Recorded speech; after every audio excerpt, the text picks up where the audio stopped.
Some tragedies carve a scar into one family. Others carve a new law into a nation. This one began on a warm Texas afternoon, the kind where cicadas hum like tiny engines and sunlight drips across suburban streets like honey. Children rode bicycles. Screen doors slapped open and shut. A mother stood at the sink, humming to the radio, drying her hands, smiling as her daughter giggled on the driveway, chalking hearts onto asphalt. It was the kind of afternoon no one imagines can turn into history. Her name was Amber, 9 years old. A smile like sunshine in motion, hair pulled back with a bright ribbon, the kind every little girl thinks makes her magical.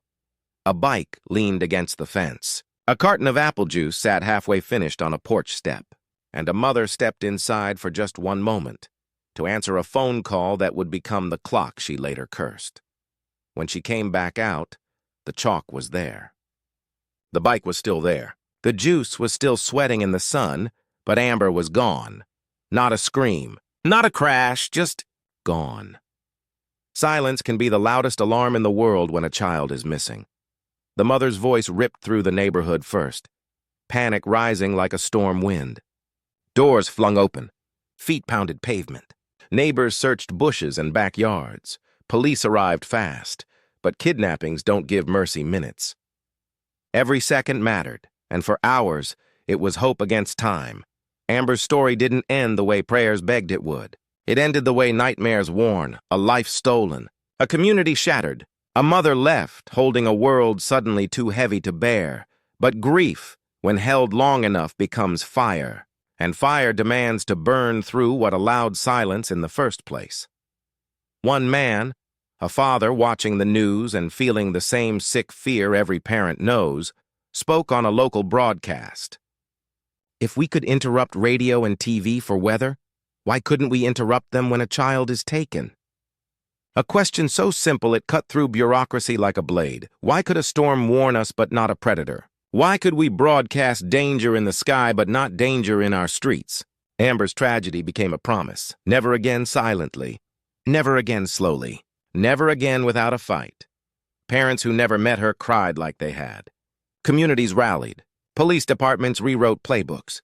Lawmakers faced mothers who would not soften their voices, and a system born from heartbreak took shape. A system built on urgency, on awareness, on the belief that a child's life should never depend on chance. The first alert went out years later, and it saved a child. Then another, and another. Today, when a phone vibrates with that piercing sound, when screens flash a child's name like a lifeline thrown across distance, when highways glow with urgent text, we hear Amber. We hear her name turned into a shield.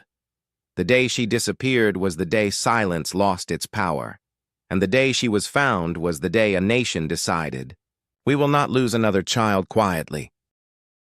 Grief has two paths. It can drown you quietly, or roar so loudly the world has to change its laws. For Amber's family, silence had already stolen enough, so they chose sound, urgent, piercing, unforgettable sound. At town halls, her mother stood trembling but unbroken, voice raw like a wound that refused to close. We warn for storms. We warn for tornadoes. Why don't we warn when a child's life is stolen? Some lawmakers nodded, sympathetic but distant. Others whispered about system logistics, about broadcasts, costs, false alarms, liability. A father, the one who first asked the question on live TV, slammed his fist on a podium. You're afraid of inconvenience. We're afraid of burying children. Silence fell harder than grief, and still, bureaucracy doesn't move because hearts break. It moves because minds are cornered and voices refuse to go quiet. Amber's community gathered signatures, organized vigils, held meetings in school gyms and church basements, and spoke on every radio station that would listen. Parents with shaking hands held missing child flyers from cases long forgotten, and they begged lawmakers not to let another child fade into an unsolved headline. The media asked, will this cause panic? What if it wakes people late at night? What if someone receives an alert who doesn't care? A mother whose arms would never hold her daughter again answered, if one person hears it, just one, and help save a child? Is your sleep more important than that life? There was no reply. There didn't need to be. The resistance, some officials pushed back harder. It could overwhelm law enforcement. It could cause false leads. It could cause public unrest. It could disrupt broadcasting schedules, as if the price of convenience should ever be weighed beside a show. Every argument wilted under the truth. Stolen child deserves more than hindsight. The turning point. The night the bill finally moved forward. It wasn't because politicians changed minds. It was because mothers changed the room. They lined the Capitol hallway, each holding a photo. Not just Amber, but their own children. Proof of the stake every parent carries in a world where predators wait for silence. Legislators walked through a corridor of memory and loss. Past faces frozen at birthday ages, past eyes that never grew older, past parents who had learned to weaponize love. That night, the Amber Alert system was born in law. First in one city, then one state, then another, then the nation. But laws alone don't save lives. People do. The first alert, the first time the alert tone pierced radios and TVs, a community froze, confused, anxious, wide-eyed.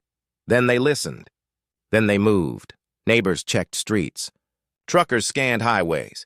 Clerks watched exits. A receptionist recognized a face. Police swarmed. A child came home. It worked. Not on paper, not in theory, but in arms wrapped tight around a shaking body brought safely back through tears and relief. Someone whispered at the reunion, "Amber saved her." No one disagreed. A new world phone's buzz now, highway signs blaze. TVs interrupt programming, car dashboards flash warnings. The nation has agreed. We will always choose noise over loss. Because one girl was taken in silence. Millions now get a second chance in sound. She did not live to see what she changed, but her name rings across a country like a siren of protection, not a memorial. A movement. A promise. Every alert is Amber's voice saying, "Not again. Not one more." Years passed. Seasons changed. New children grew up riding bikes on quiet streets, believing, as all children should, that the world would protect them. And somewhere, every time a phone vibrated in the night, every time a highway sign flashed with a name, every time a police cruiser's radio screamed a code that meant time was life, Amber's name traveled through wires and airwaves like a guardian spirit. Her mother never stopped feeling the weight of absence. Love does not disappear, it transforms. But she learned something profound. Grief cannot bring back a life, but it can save others when turned outward. She attended ceremonies quietly, not for recognition, but to witness the promises her daughter forced the world to make. More than 1,500 children saved in the U.S., thousands globally across. Amber inspired systems, neighborhoods, cities, entire nations always ready now, not because fear rules us, but because love demanded it. A law born from a single girl grew into a global shield. Across oceans, Canada adopted it. Europe adapted it. Asia implemented versions. Africa and Latin America built systems on the same promise. Child's life must never depend on silence. Amber's name crossed borders, without ever walking those lands herself. Children she would never meet would grow up safe because of her. She became every... Parents whisper, "Not my child." Not again. We fight for them all. Quiet moments, her mother still visits the place where Amber played. The chalk drawings faded long ago.